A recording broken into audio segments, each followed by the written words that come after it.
ትንሣኤውን አቀመሰና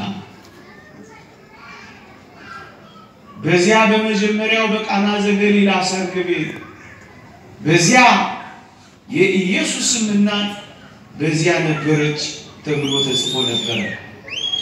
በዚያ በቀራንዮ በሁለተኛው ሰርግ ቤት የኢየሱስ እናት ድንግል ማርያም በዚያም ሰርግ ቤት አጠገቡ ነበረች።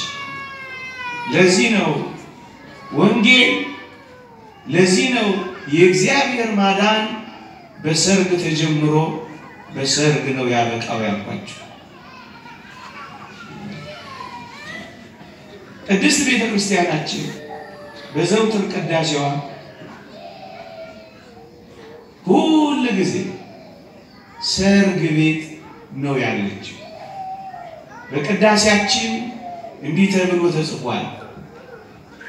መኑ ዘረ መራዊ ዘይጠብስ ሥጋሁ በጊዜ ከብካቡ በሰርጉ ጊዜ ሥጋውን ቆርሶ ያበላ በሰርጉ ጊዜ ደሙን አፍሶ ያረካ እንዲህ ያለ ሙሽራ ማን ነው ያየ እያለች ትጮኻለች ቤተክርስቲያን። ሙሽራዬ ትለዋለች ኦርቶዶክሳውያን። ይህቺ ቤተክርስቲያን ሁሉ ጊዜ ሰርግ ቤት ናት። ሥጋውን ትቆርሳለች፣ ደሙን ታፈሳለች። ትዝታ ላይ አይደለች።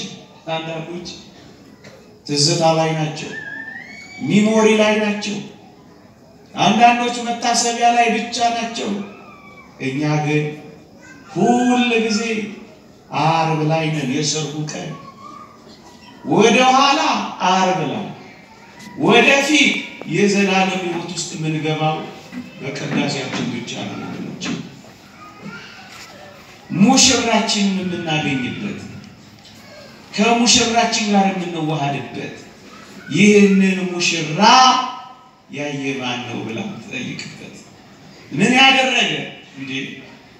ሥጋውን ቆርሶ ደሙን አፍሶ ድግሱን የደገሰ ሙሽራ በሰርጉ ቀን በልቡ ደስታ ቀን ልጆቹን ያረካ እንዲህ ያለ ሙሽራ ማን ነው? እሱን ነው ቤተክርስቲያን ሁሉ የምትፈልገው ወገኖቼ። ዓርብ ላይ ነን የምንለው ለዚህ ነው ወገኖቼ። እቺን ቤተክርስቲያን በጣም ልዩ የሚያደርጋት ዓርብ ላይ መኖሯል። ሁሉ ጊዜ እዚህ ዓርብ ላይ ናት ፖዝ የተደረገችው። መስዋዕቱን ስንሰዋ ሁሉ ጊዜ አዲስ መስዋዕት የምንሰዋ እንዳይመስላችሁ። ዛሬ ነገ እየለዋወጥን የተለያየ መስዋዕት የምንሰዋ እንዳይመስላችሁ። ዕለተ ዓርብ ሰርጉ ላይ ነው የምንሄደው። የእግዚአብሔር ቃል እንዲህ ይላል፣ የምንባርከው ጽዋ ከክርስቶስ ደም ጋር አንድነት ህብረት ያለው አይደለምን? የምንቆርሰው እንጀራ ከክርስቶስ ሥጋ ጋር ህብረት ያለው አይደለምን? ይላል እንደኛ ቆሮንቶስ ምዕራፍ 10 አንድ ነው። በቆሮንቶስ ቤተክርስቲያን የሚቆርሱት የሚጠጡት የሚያፈሱት ከየቱ ጋር? ከቀራንዮ ጋር። በምሴተ ሐሙስ የቆረሰው ያበላቸው ያጠጣቸው ዓርብ ላይ የሚፈሰው ለአዲስ ኪዳን ስርየት የሚሆን ደሜ ይህ ነው አላቸው። ሐሙስ ለዓርብ ደግሞስ የቆሮንቶሱ ለዓርብ አንዱ ወደ ኋላ አንዱ ወደፊት እንደሚሄድ እኛ ምናልባት ላይ ገባን ይችላል እንጂ ዓርብ ላይ ነን ያልኳችሁ ለዚህ ነው። እዛ ሰርግ ቤት ውስጥ ነን ያለን ወንዶች። ለዚህ ነው በፍርሃት የምንንቀጠቀጠው። ለዚህ ነው ላብ የሚያጠምቅ። ለዚህ ነው እጆቻችንን የምንዘረጋው። ለዚህ ነው ልባችን የሚቃጠለው። ቁስሎቹን እያየን ስለቆምን እኮ አንዘልም፣ እንብረከረካለን። ምክንያቱም ዓርብ ላይ ነው፣ ሰርግ ላይ ነው፣ ድግስ ላይ ነው።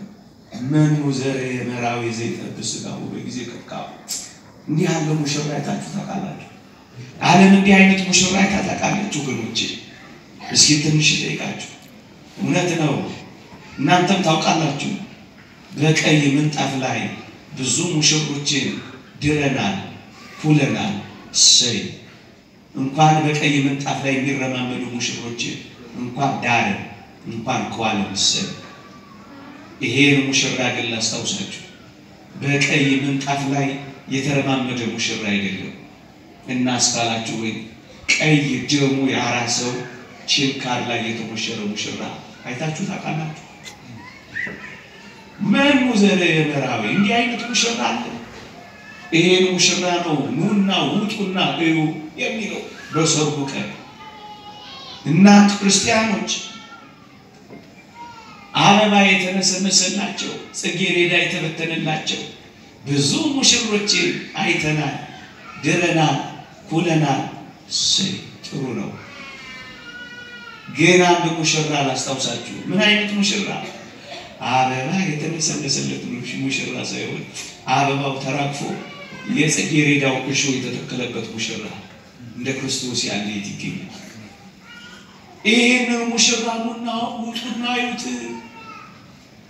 ሙሽራችሁን አግኙት ነው የሚለው እኮ በልቡ ደስታ ቀን በሰርጉ ቀን ኑና እዩት እንዲህ አይነት ሙሽራ አይታችሁ ታውቃላችሁ ኢየሱስን ጥሪ ላቀርብላችሁ ብዬ ነው ረጅም ነገር ከማወራ ይሄን የመጨረሻውን ሰርግ ጥሪ ባቀርብ ብዬ ነው የተወደዳችሁ ክርስቲያኖች እናውቃለን ሙሽሮቻችን ሽቶ የሚረጭላቸው በሜካፕ የሚዋቡ ናቸው ሰይ ይሁን ሽቶ ይረጭላቸው እናንተም እኛም እንደውም አንዳንድ ሙሽሮችን ስናፈዝባቸው ኧረ ሚዜው ደሃ ነው ሽቶ ውሃ ነው አይደለም እንላቸው እንዲህ አይነት ሙሽራ አይደለም ለኔና ለእናንተ የተሞሸረው እና ምን አይነት ሙሽራ ነው ካላችሁ የተወደዳችሁ ኦርቶዶክሳውያን ይሄ ሙሽራ ሽቶ የተረጨለት ሙሽራ አይደለም እናስ የአይሁድ ምራቅ የተተፋበት ሙሽራ የአይሁድ ዋልጌ ቃላት የዘነበበት ሙሽራ የአይሁድ ሙሽራ አይታችሁ ታውቃላችሁ ለብዙዎች መዓዛ የሆነው ይህ ሙሽራ መዓዛ የተነፈገው ይልቅ ምራቅ የተሰጠው ሙሽራ ዓለም አይታ ታውቃለች ይህንን ሙሽራ በልቡ ደስታ ቀን ኑና ያማረ ልብስ የለበሱ በክብር ጌጥ ያጌጡ ልዩ የክብር ልብስ የለበሱ ሙሽሮችን እሰይ ድረናል ኩለናል ግሩም ነው እንዲህ ያለ ግን ሙሽራ አይታችሁ ታውቃላችሁ እንኳን የሚለብሰው ልብስ ከአናቱ የሚፈሰው ደም ከዓይኖቹ ይጠርግ ዘንድ ሻሽ እንኳን የተነፈገው ሙሽራ በመድራችን ላይ እንደ ክርስቶስ አለ አንዲት ሴት እኮ ናት በዚህ ማየት ትችላላችሁ አንዲት ሴት ናት ሻሽዋን አውጥታ እንኳን ይሰጠችው በተውሶ ሻሽ ፊቱን ጠረገ በተውሶ ቤት ቅዱስ ቁርባን ስርዓት ሰራለ በተውሶ ቋንቋ ቆሞ አስተማረ አንድ ነገር የሌለው ሙሽራ እንጂ ያማረ ልብስ አይደለም ከበላሶን ሀገር የመጣው ሰው ጠየቁት ይላል ነብዩ ኢሳይያስ ትንቢተ ኢሳይያስ ምዕራፍ 63 ላይ እንዲህ ብዬ ጠየቁት ይላል ልብስ ስለምን ቀላ ብዬ ጠየቁት ይላል እሱ መለሰልኝ የወይን መጥመቂያው ብቻ ይመረግጫዋለሁ አለኝ ተረጨብኝ ይላል ያማረ ልብስ አይደለም ደም የተረጨ ልብስ ያየነበት አንድ ሙሽራ ከጌታችን ተቀበለ ይሄንን ሙሽራ ይሄንን ወዳችሁ ኑና እዩት በሰርጉ ቀን የሾህ አክሊል ደፍቶ ስለሁላችን እንዴ ካባ ደፍቶ አይደለም የጅራፍ ንቅሳት ተነቅሶ የጅራፍ ሰንበር አርፎበት የሚያርፍበት ጅራፍ ስጋውን እየቦጨቆ እየተነሳው አንዳንዶች ያጋነን ይመስላቸው በፍጹም አይደለም ቃላት አይበቃው ቅኔም አይበቃው መዝሙር የማይበቃው ስብከት የማያበቃው አይችለው የምንገልጸው